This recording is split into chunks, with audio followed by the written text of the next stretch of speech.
Bé, nosaltres des de la unitat de cirurgia ortopèdica oncològica, que és la que som responsables, és evident que necessitem unes necessitats importants en quant a l'aportació de sang o transfusió de sang. Nosaltres habitualment tractem nens malalts oncològics que, degut als tractaments que pateixen, estan baixos en quan requereixen de transfusions múltiples en ocasions o aports suplementaris. Són, a més, moltes vegades cirurgies importants, cirurgies amb pèrdues hemàtiques importants, i això requereix un aport extra de sang, que és aquesta sang que obtenim mitjançant aquestes transfusions.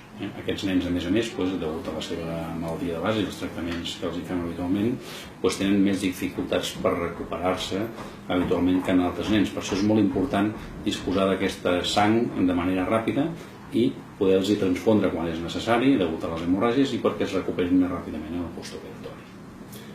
Jo voldria animar a tothom que fos possible que vingués al nostre centre o el que tingui més a prop de casa seva per fer una donació i una aportació de sang per la fi de poder ajudar a tots aquests nens que necessiten de nosaltres.